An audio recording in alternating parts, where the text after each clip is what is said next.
Welcome to the Smiling at the Future podcast. My name is Christi Rose, and this is my pursuit to glean practical wisdom on femininity, homemaking, finances, relationships, and singleness from the God-fearing men and women in my life. Hope you enjoy this journey with me as we learn to smile at the future. Hey everyone, today I have the pleasure of welcoming two of my 5 brothers onto the show to discuss questions surrounding sibling relationships. You will hear that my brothers are very smart and wise, and that's a testament to the Lord's work in their lives. But the deep friendships that we have that have carried us even into adulthood is in large part due to the efforts our parents made in raising us to be not only siblings, but also lifelong friends. So ladies and gents, allow me to present the Rose Bros, Nate and David.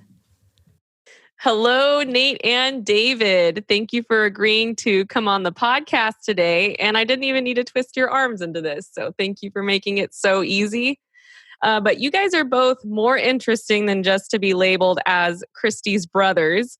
So would you tell us where in the sibling lineup you fall and where the Lord has you in your life and ministry? All right. Thanks, Christi. Yeah, so this is David speaking, and thanks for the invite onto your awesome podcast. I was actually getting flashbacks to when you used to have a star in your home movies back in the days when you asked us to be on the podcast. So it was fun.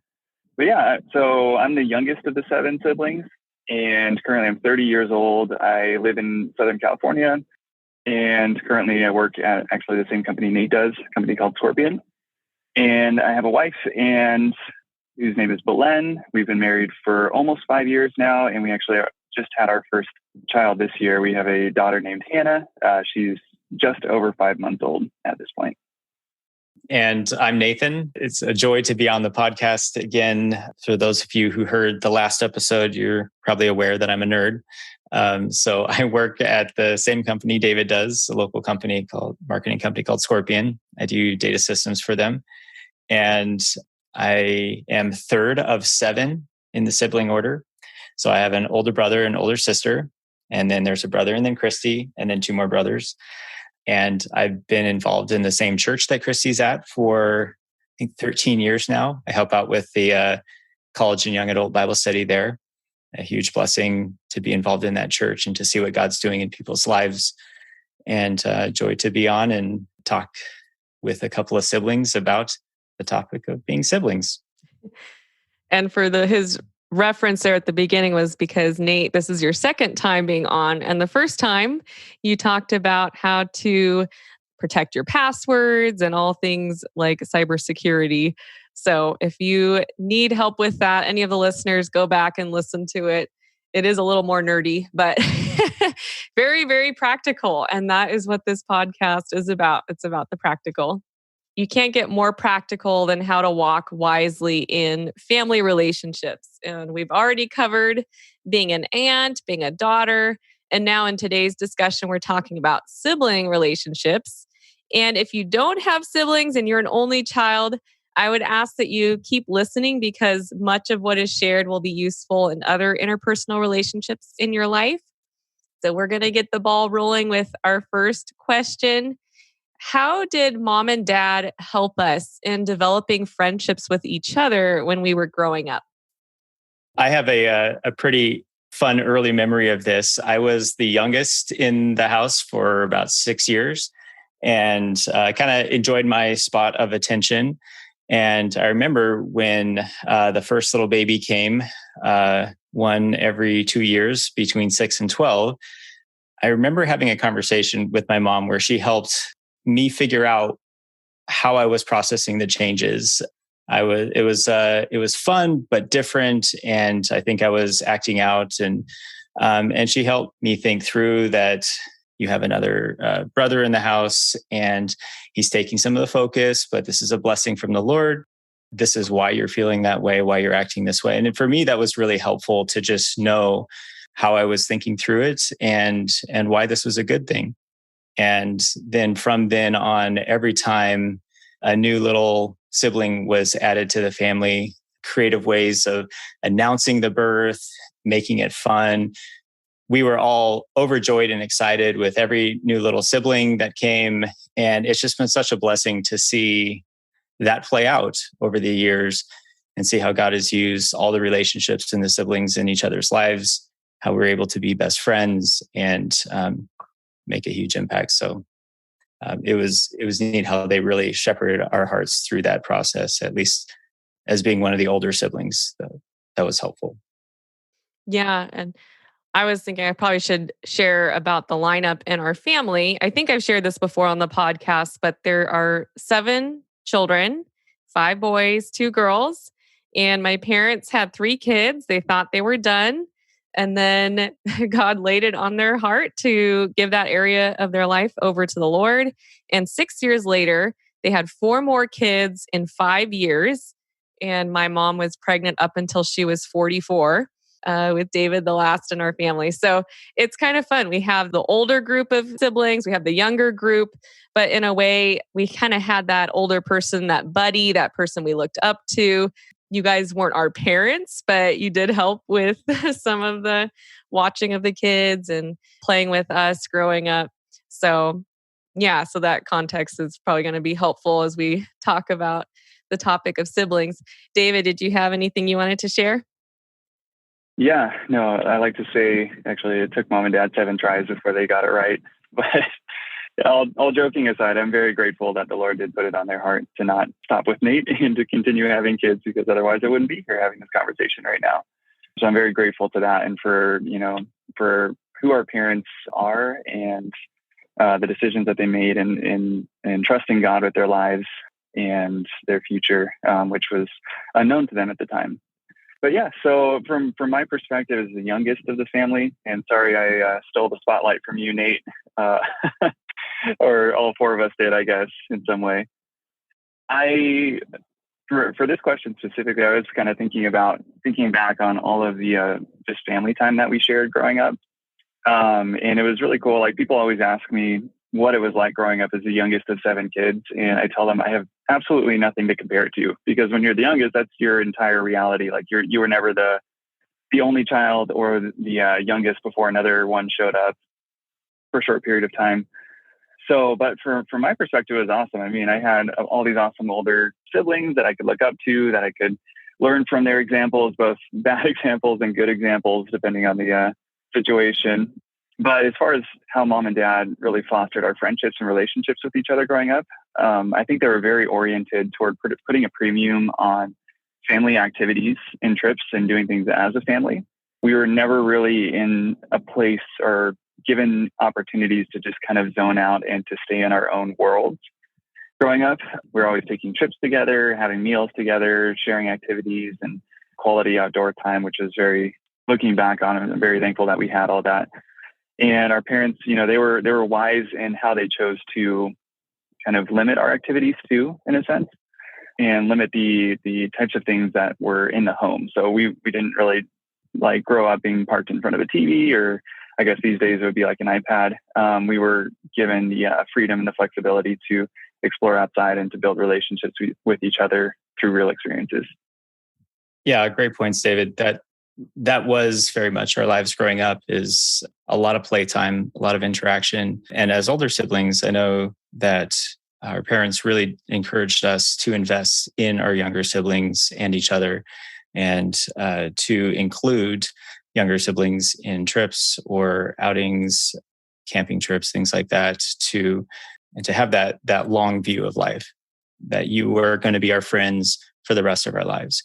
And that even in certain times when there seemed to be a difference in station in life and situation, to think of you as friends and to invest in that. And very grateful for that focus and doing that, and having you all as our best friends, and see how that's developed over the years. I mean, one of the things that I know that they really helped us think through as children is siblings is a unique relationship where you don't get to choose your siblings. And a lot of other relationships in life, you do get to choose your friends or even your spouse, but your siblings is a relationship that you're kind of stuck with. But at the same time, that's a blessing, because we're all very different And you see that in a big family, that even in a similar home, being raised by the same parents, we're all very different and have a different approach to life, thinking through things, and how amazing that is to see and to learn how to interact with somebody who's very different from you. And I see a lot of parallels in that in the church. When we're in the body of Christ, we often don't get to choose who's in the church with us. God saves people and brings them in. And that's a blessing that we can invest in and love those who are different from us. And I think there's a tendency sometimes in the church to kind of pick and choose who you interact with, and especially in large churches, kind of make your world those you click with the most. And growing up in a big family and in small churches, we definitely had the mindset of making the best of the situations you're in and the people around you, learning to love them sacrificially, learning to understand them, and how much of a good thing that is to have that outlook in life. Yeah, Nate, those are such great points. And I'm glad you brought that out. Looking back on that, the older siblings in our family never made the younger siblings feel like burdens or tag-alongs. It was always like we were a welcome addition in your lives. Like if you were even taking us along to your college Bible studies or things, when we were like 10 years old, 12 years old, and we would just go with you places. And I think what was neat about that is that your friends became our friends. And so that also helped us with maturity, growing up and being able to interact with people of different ages and learn things from older people. Nate, you would, when you were in college, you would come home on the weekends. And one of our favorite things that we would look forward to is Quizno days. Oh, man. And good memories. Yeah, David remembers those. We had this little Quiznos sub shop in our local town. And every Sunday, Nate would take one of us 4 younger siblings out to lunch and buy us lunch, and then just spend that hour talking with us and connecting with us and pouring into us. And so each of us got to do that once a month. And Nate did that for years. I don't know how many years. We joked that we kept that little Quizno shop in business. It was a lot of fun.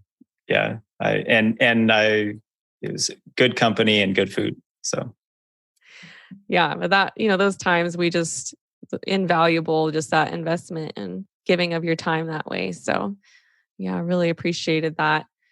So how can siblings transition well from childhood to adulthood and how they interact and treat each other?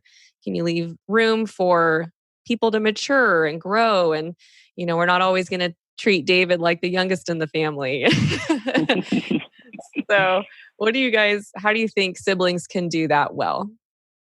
Yeah, like I mentioned before, I think having that long-term view of life, of seeing the different stages of life as stages to appreciate and enjoy, and not look forward too much to the future, but also developing a younger sibling or somebody who is, say, not married yet, and helping encourage them in preparing for the next stages as they prepare their first job or go through different relationships. And so making time to interact with your siblings and really does help prepare for as you develop into adulthood. Yeah, no, I think that's a really good point, Nate. And as far as like making time to, that's something that's an intentional act. That's not something that you do passively. As with any relationship in your life, I think relationships grow and flourish through like intentionally spending time together and finding ways to share that time, whether that's through ministry or through shared hobbies or interests and things. Like one thing that we've been getting into recently, some of us brothers, is golf. And that's been great because it allows us to spend, good quality chunks of time together in a shared activity that we all find a lot of joy in. Without having those like shared activities, I mean, people's lives get busy. It can be hard to find the time, and it's not always going to happen accidentally that you end up hanging out or spending time together, especially as you're growing up and getting jobs and going to college or getting married or like any other number of life stages that you enter into. But I think it is important, like Nate was saying, to kind of keep a long-term perspective as much as you can. Try to spend time together. Like I mean, one example of this too is with technology that we have these days. It's really great because we have a sister who's in Africa right now, but we can still spend time with her or still maintain relationship with her over a long distance, through messages or through video calls and things like that. And that's something that I think is really cool. Like whenever I see we have a family gathering or something, Nate is always including Michelle through different apps like Marco Polo or some other ones to kind of still maintain and foster those connections. So, it's not something that you're just accidentally letting slip away or grow colder over time. Yeah, I appreciate that, Dave. And I've liked the analogy of tying strings to hearts, doing that through a lot of different avenues, shared interests, connections of when you grow up and have kids and having your kids interact and become friends with their cousins, but developing and cultivating commonalities, things that you appreciate, you enjoy doing together is a way to kind of prioritize that time that it takes to develop and nurture relationships over the years, especially as people move and go into different areas. I remember my mom's sister lived across the nation in New York, but would prioritize coming out and staying with us every year for a week or two. And we just so enjoyed the week with Aunt Jean and Uncle Howie and seeing them invest in us as their nieces and nephews. And so that was a neat example of a sibling investing in their nieces and nephews and helping us become the people that we are today. Another area that changes when you grow into adulthood is some of your interactions with your siblings matures. A lot of times when you're young people, it's more based on competition or conflict. We never had conflict growing up, but we've heard other families had conflict. Yeah. But as you grow up, that changes. Hopefully, that is sometimes intentional. Sometimes conflict that you have that's just squabbles as children can deepen into kind of shutting somebody out of your life or reacting to them in unwise ways. And so thinking through how to best interact with your siblings in mature ways is something that as you grow in your faith, as you grow in understanding wisdom, that should develop, and something that you can think about. And sometimes those immature attitudes of competition or animosity can seep back in. And so it's something to be watchful for. Yeah, thank you for saying that, Nate. All right. So what if we're talking about sibling relationships now between mainly like adult relationships. How would you recommend that a sister exhort a brother or a sister if you see something in their life that concerns you? Yeah, no, I was going to say, as with any type of exhortation or counseling that you might do in life, there's certain things that you have to remember when you're approaching someone to exhort them or to call them out maybe on a bad or sinful pattern of behavior. And the first of that is that to remember that you're a sinner counseling a fellow sinner, that you're not coming to them from a vantage point of, oh, I've got it all together. I do it right. You need to be more like me, for instance. But just kind of remember to take the log out of your own eye before you deal with the speck in your brother's eye is important. And also in line with that too, I mean, you're not really coming to them to share your own perspective. I think it's never a good approach to come to someone and tell them like, oh, like I don't think you should be doing that, because what you think really doesn't matter in the long run. It's what God thinks. So you should be coming to them with the Word of God open and pointing them to the Word. And, if they have any sort of rebuttal or response to your exhortation, it should be directed at God's Word and what that has to say about the topic at hand. Because really, I mean, you can't really come to someone and tell them what to do because you think they should behave that way. It really just matters what God thinks. So I would say always remember to counsel someone else and not command or condemn them. I mean, what this looks like is, you're never going to tell someone what to do. If someone has like an issue or they're dealing with sin or something, like, you don't want to give them advice that is going to, lead them in the wrong way, but you can give them counsel and they can make the decision for themselves because it needs to come from their own heart. So yeah, I think for me, I've done this personally, in my life when I've approached someone and exhorting them. It's something that, I always try to set my own heart straight beforehand and to really point them back to God's word and what God has to say about it, and not what I have to say about whatever I'm approaching them about. That's encouraging. And one of the blessings and challenges of sibling relationships is that some of the people in your life that will know you the deepest and have that perspective and often willingness to share this perspective of where they see issues. And as a sibling, we should be grateful for that and receptive. But it can also be an area where when we see weaknesses or failures in another sibling, sometimes those are the areas that are affecting us and rubbing us the wrong way or making our lives more difficult. We need to take a step back and make sure that we're actually caring for the other person and what's best for them, and not just correcting the irritation or the annoyance in our own life. And so having that view of, okay, I see this person, I see the sin in their life. What is my goal? Is my goal to fix it so that my life's better?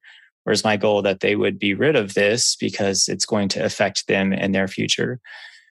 So if we have that perspective, and then sometimes putting some thought into how would you best share that in a way that would be received.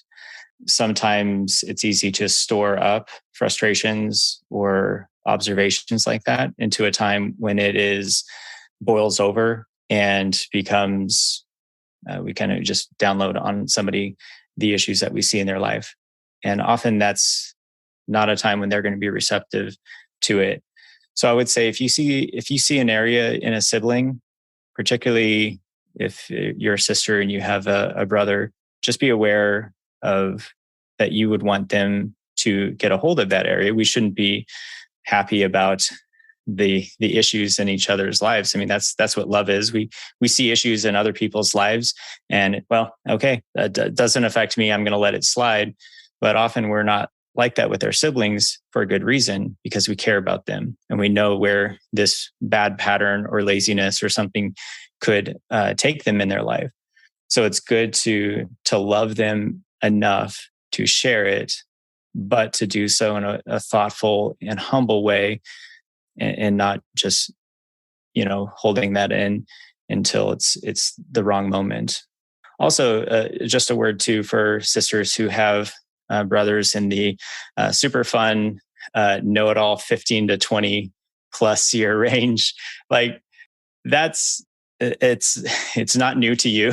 Like that is a rough time for guys as they learn and build their confidence, and a lot of times overconfidence, and are a little bit of a pain. To just be patient and try to encourage them in ways that inspire them for what they could be. Some fun memories of, like, you carry a box of paper towels in for my grandmother, and she, oh, you're so strong, and it's absurd comment, but at the same time, that was encouraging and funny.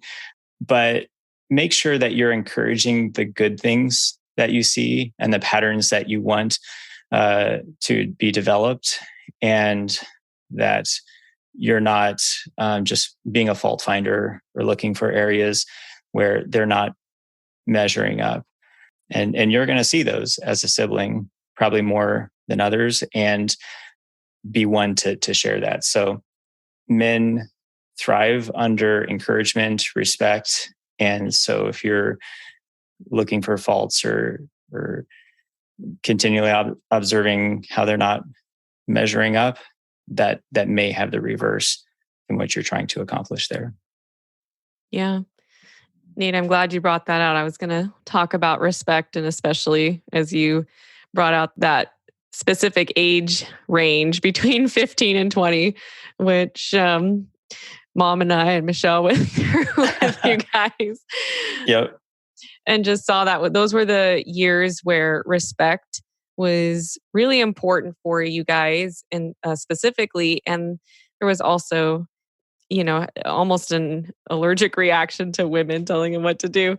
So, yeah, being tactful and just, I guess, my own thought too is be prayerful. I think ask the Lord to work. If you see something concerning in your brother and a pattern of sin, just pray and ask the Lord to work on him. And that'll be much more effective. And I think of the example too of just like within a marriage and how that's the example put forth in marriage without a word.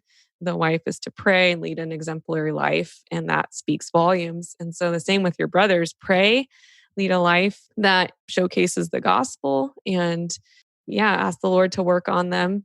And I know for myself, one little thing that I would do also is I would just pour out my heart through letters because I felt like I don't know if I could say everything the way I wanted to say if we had a conversation. So I would just write out my thoughts in a letter to my brothers. And then I would typically the theme was like, your life is short, your decisions matter, eternity's coming. It was all kind of that frame of mind, like, please make good decisions. David still has all those letters. But it was a way for me to share my heart and my care, but hopefully in a way that also showed my compassion. And yeah. And I'll say also, you did that well. And I know Michelle, my sister, we're very close in age, and she navigated that section of life. I thought was really helpful for me. She would inspire me to take more leadership and ownership of things. And we would talk through challenges of life or things that she saw. And even just around the house, she would have the idea of, let's clean the house and make it great for mom. And yeah, that's amazing. And then I would see the result of that and how that blessed somebody else. Setting patterns and examples, and even her consistency in walking with the Lord and her spiritual life was a huge encouragement for me as well. Yeah, I like how you said she gave you opportunities for leadership or encourage that. Can you think of maybe some specific ways that she would do that? Well, Michelle is a very capable, intelligent person who can lead and did, especially when we were younger siblings. She was the idea person. But as we grew up and I entered a stage of developing into being a man, deciding places, events that we're going to be doing or where we'd go to lunch, or even on a backpacking trip, making decisions of what we're doing were just areas that she would give her feedback, but then encourage me that this was a decision or something that I could lead in. And it was, I was aware that she was kind of allowing me to have that leadership role and encouraging that. And it was inspiring. And it really helped me navigate that section of life. That's really neat, Nate. So for those of us who have unsaved siblings, and maybe we have siblings that grew up in the church, grew up hearing the gospel, how would you recommend that we continue evangelizing them? Do we still share the gospel with them? How would you encourage the listeners with that question? I think first we have to have a level of humility when it comes to our walking with the Lord and our salvation, that it can be often easy to look at the patterns of life that the Lord has worked in our heart and think that this is something that we have discovered or done, and that we are saved in a better place because of God's grace. And I think that is one of the challenges of being a sibling or even any family member in sharing the gospel, is that it can come with a lot of history. And so this is when I'll just talk to a stranger in an evangelism conversation. It's amazing how open and receptive people are to a stranger communicating truths about sin versus a sibling or family member or friend. They might feel more judged and attacked.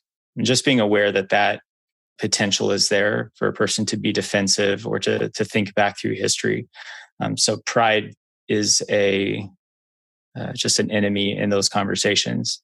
And then, like I mentioned before, just tying strings to hearts, tying connections with people, so that if your shared interest in the things of the Lord goes away, if they walk away from the faith or never were, you have something that you can go back to, that you can do together with that person, or that you can communicate that you love them, you want to be around them, you care for them, you can share the gospel, you can be clear, but that also that you would want them at a family event, or you would want to have a good interaction with them.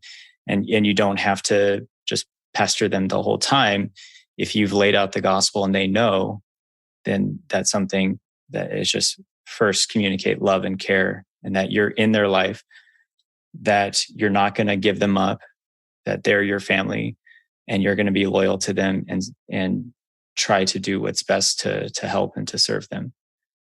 Yeah, absolutely, Nate. And I don't know. I think that the way you described it was perfect. I love what you said about walking and kind of keeping track or keeping your focus on your own walk before God, and walking in humility and walking humbly before God, because there is something very compelling to the unsaved heart about a faithful testimony. And that's what I've seen in my own life, observing others. And also I have, close friends and people that I've known who their testimony is thanks to the faithful lives of people in their own life, like their parents or their siblings or a friend of theirs or something. People see that you are, being true to God's word and actually living the gospel and not just preaching it to them.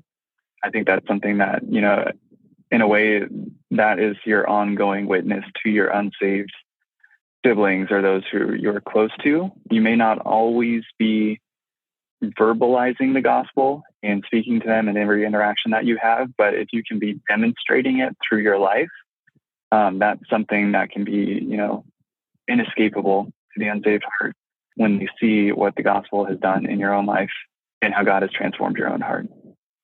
Yeah. And I think also a thing I would think about is patience. A lot of times we come to a conclusion, or we came to faith, and everything seems so clear. We see the wisdom of it. We see that we're sinners and we need the Lord, and how clear the gospel is and how much it works, and the truth of it. And God works in our heart to show us that. And we think, why doesn't everybody else see this? But we don't realize that God took however many years. And if you think back of all of the influences and the things that you heard, or a sermon or somebody's encouragement, whether it be your salvation or that truth that you just figured out, or that thing that impacted your life, God was so patient with you, and living with your siblings with that patience, and even those in the church, making sure that your timelines you're not demanding the Lord work on your timeline, but that He's working in that person's heart. And you don't know how many days, weeks, months, years it's going to take. And you see that in faithful family members who pray for years and decades for their sibling or child or parent, not knowing if the Lord is going to work in their heart, but just praying and seeking to have that influence, living the gospel and being patient. I really appreciate both of those thoughts. And I think one way that we can be a powerful testimony to unsaved families when we go through a trial and we respond well and we trust the Lord through it. And that segues into the next question of how do we walk with a sibling through a tragedy? Do you have any pieces of advice you would give to the listeners? Family relationships are amazing because you're going to live the rest of your life with that person and care for them. And during times of extreme sorrow or tragedy, whether it be shared or primarily with that other person, it is an opportunity for family to grow even closer together. And we've seen that 4 years ago when the Lord took our father. And as we all walked through that trial together, how much that brought us even closer, caused us to see I can share just to see how David walked through that time, and his wife, and how she encouraged him and he her, and step up and encourage her mom. And it was amazing to see how God can work in family members and encourage each other in those times, but also another call for patience, realizing that everybody's different. Everybody's going to walk through grief differently.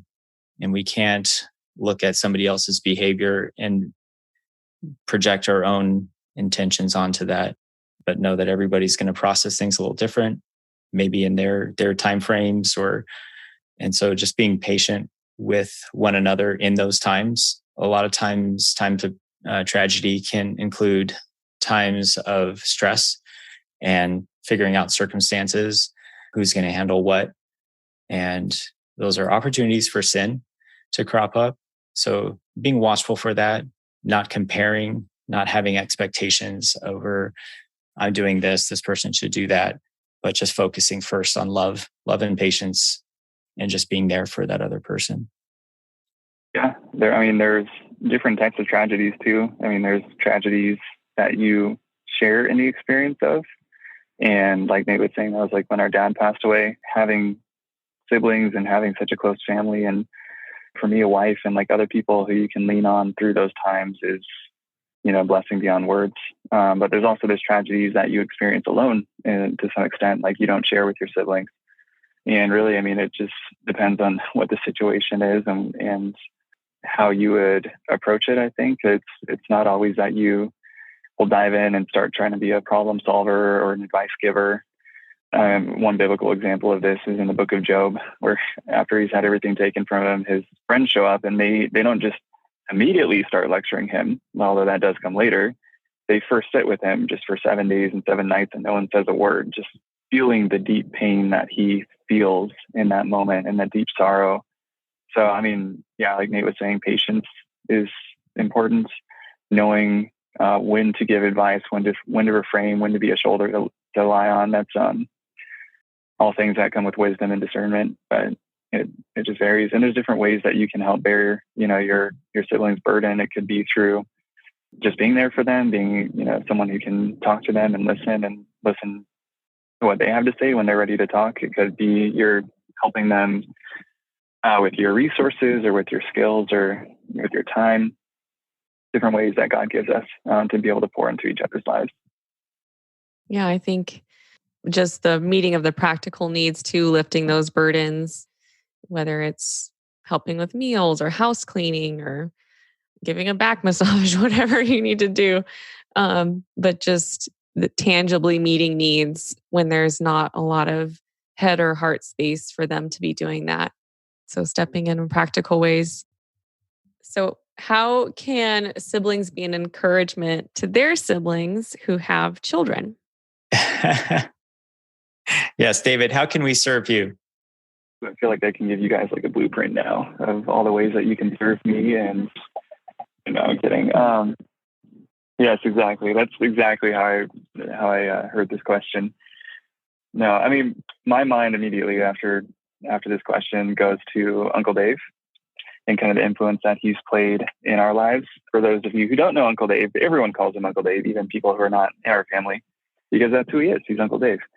No, he's our mom's brother, and he has just poured into the lives of the people around him, and especially his family, but basically anyone he comes across in such unique and special ways through different ministries and outdoor trips and activities and things over the years.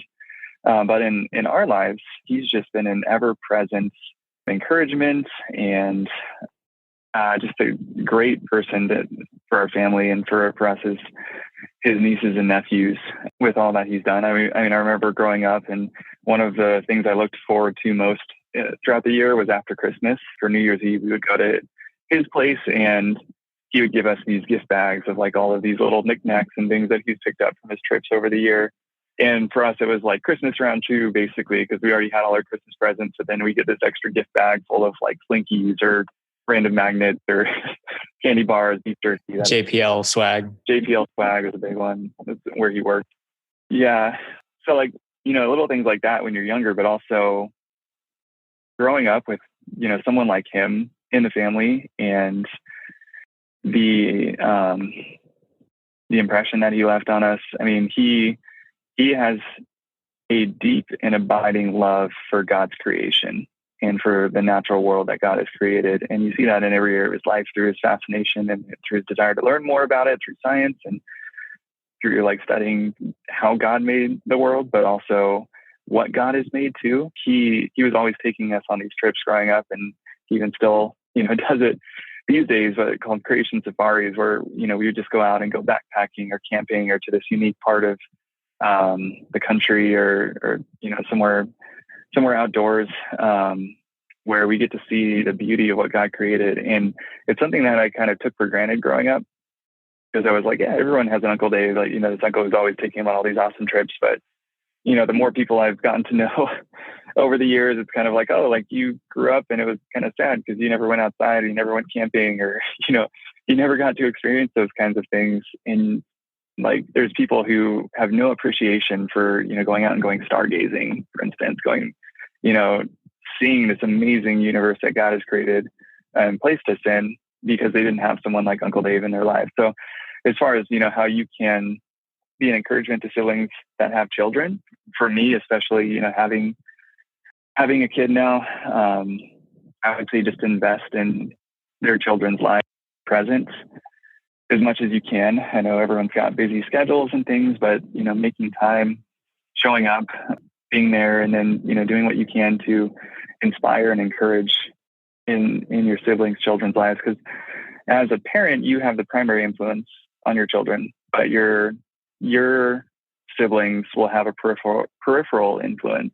on, their children's lives. And it could, very well be the reason, or, a big waypoint in your children's salvation is the influence that you have, or your siblings have on them. So, as much as you can, be present and be engaged and really invest into and pour into their lives. Yeah, very well said. Uncle Dave is definitely the pattern that came to mind in this question. Is so much of my life that I take for granted: my love for the outdoors, joy of backpacking, interest in science, were all things that were significantly cultivated by Uncle Dave in his little science toolbox that he would bring over to family events or taking us backpacking. And he just enjoyed inspiring us by God's creation and pointing us to Christ. And that's a good pattern, I think, of how to think through your siblings' kids, or just any children of friends that God has placed in your life, that your goal is for their good, and that they would navigate the joys and challenges of life in ways that are healthy and point them to Christ and the gospel, and inspire them to live full lives of being curious and fascinated by God's creation. And so that's something that I really, really appreciated in, I mentioned Angie and Uncle Howie, and they would prioritize coming out, but really just the continual influence of Uncle Dave in our lives was pretty massive. And that's something that definitely inspires me. And as my siblings have kids and friends have kids, to have those conversations, to reinforce the lessons that they're learning from their parents and the wisdom that they're hearing from their parents is a role that you can have in community of the church and in your siblings. Yeah, it's going to be, a mission field for you. Your family will be your primary mission field your whole life. And so, especially children don't know the Lord yet, if they are, below the age of accountability. And so, yeah, reiterating the gospel to them is important. Yeah, there was a Babylon Bee headline recently that said, "I accomplished nothing today," says mom who spent all day nurturing infinitely precious human souls. And having that view of the things of this earth are passing, will fade away, but it's other people, these infinite human souls, and the Lord that are in his word that are lasting. and investing in those things and not being annoyed by the time taken out of your day by other people. I think that is a very selfish way to think about life and, what is for your good or your comfort, but being able to sacrifice that just so that another person would have a fuller, more healthy, more life more focused on Christ and the gospel is something that we should always be willing to sacrifice for. Yeah. I remember on a previous episode, a quote was, relationships are not convenient. So they often come in between our to-do lists and plans that we have, but yeah, they're eternal and they're important. So with our final question of the day, any suggestions for how siblings can help share the care for aging parents and grandparents? It's a big question. I know, having seen a number of cases with friends, or just even as we saw with our parents and caring for their parents on either side, this is an area of life that is challenging, but very biblical in serving and caring for those who have invested their lives into us. And you just think back of so many years, so much time that was invested and that we kind of just took for granted of like, yeah, they're totally serving us. That's their job. But that they did that because they loved us. And it is an opportunity to love and to care for them. It can definitely be a time where it's easy to compare, especially if there's multiple siblings who's carrying different loads. And I don't think that's healthy to try to yourself figure out if somebody else is pulling their weight. I think we should look for opportunities to just on our own hearts to be grateful for the chances we can to repay and invest in those who have loved us so thoroughly for our lives. So just being watchful for any sort of comparison when it comes to these things in life and how that can rob us of our joy and fracture relationships. But also at the same time, it helps to be aware. Sometimes we can be oblivious to siblings who are sacrificing significantly and we're not paying attention. So on both sides, being joyful about how we can bless our parents as they navigate this new stage of life, and just make sure that one person isn't shouldering the full weight of that. Yeah, really helpful thoughts, Nate. Makes me think of the verse in 1 Corinthians 13 that love does not keep a record of wrongs, and how important that is just in sibling relationships in general, that you're not ever storing that up, and rather your focus, like you said, is on those opportunities to just love on them, to joyfully serve the people that have invested in you, your parents and grandparents. I think one practical tip is communication is important. So if you're someone who has a more visible, you're just aware more of the needs, sharing that with siblings and sharing specific ways to help and being one to, remind if reminders need to be sent or things of that nature. So there's just like practical organization behind some of these things that could be done. And we talked about this specific topic extensively. It was one of the first episodes on the podcast about caring for aging loved ones. And Marcia, who came on and spoke on that topic, did all of the care for her mom for, I think it was over 10 years. And yeah, just motivated by that love, but also just knowing that your service is unto the Lord.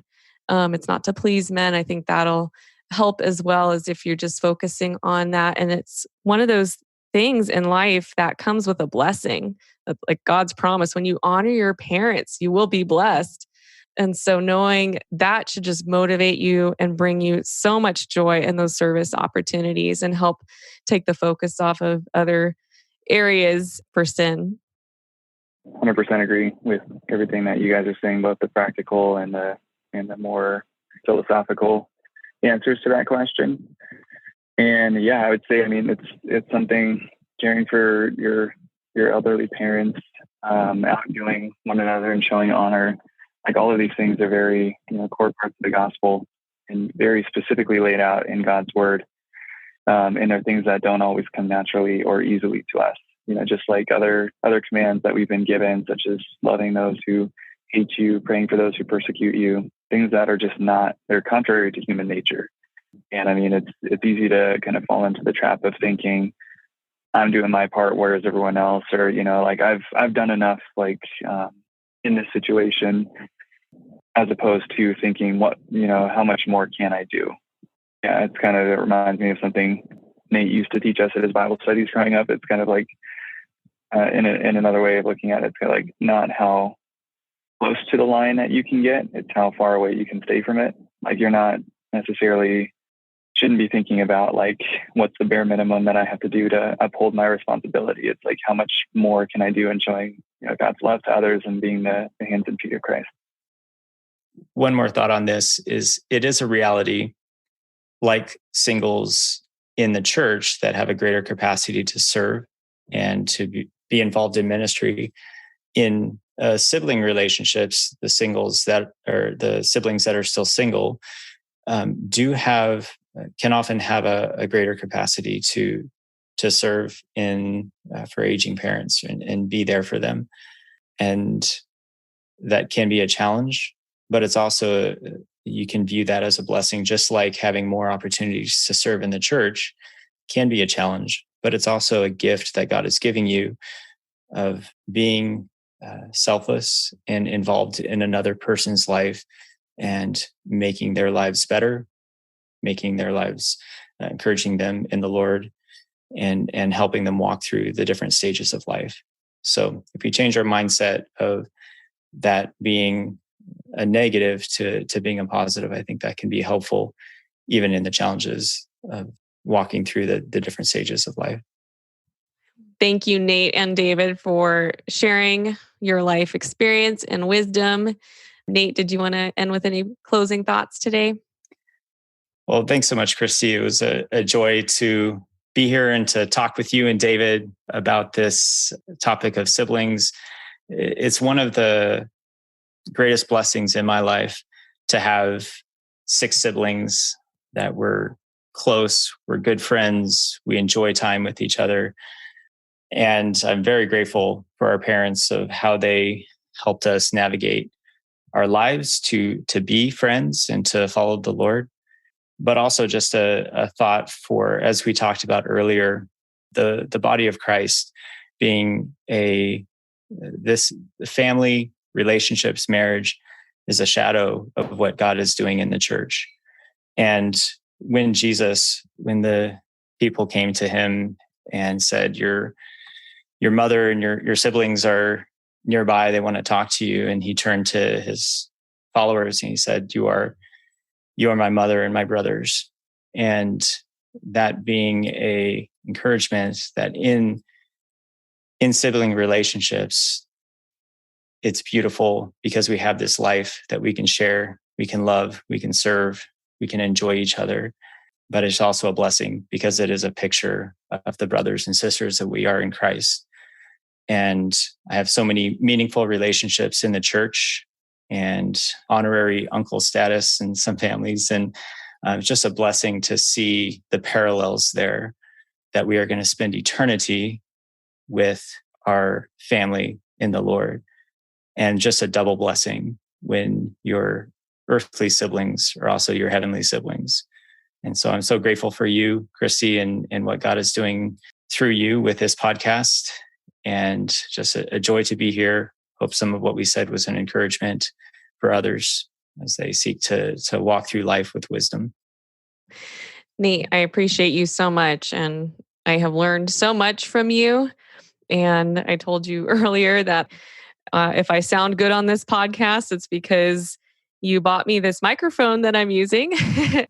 You also talk through each episode with me and help me think it through and give me great talking points. And so, yeah, this podcast probably would not have taken off without your help and support and encouragement. And I just really, really appreciate that. So thank you. And thank you, David, for jumping on and giving your perspective as the youngest in the family and the one who you're not the only brother that's married now, but Thanks, Christy. Yeah, I love and appreciate you guys so much too. I love that God gave me such great siblings.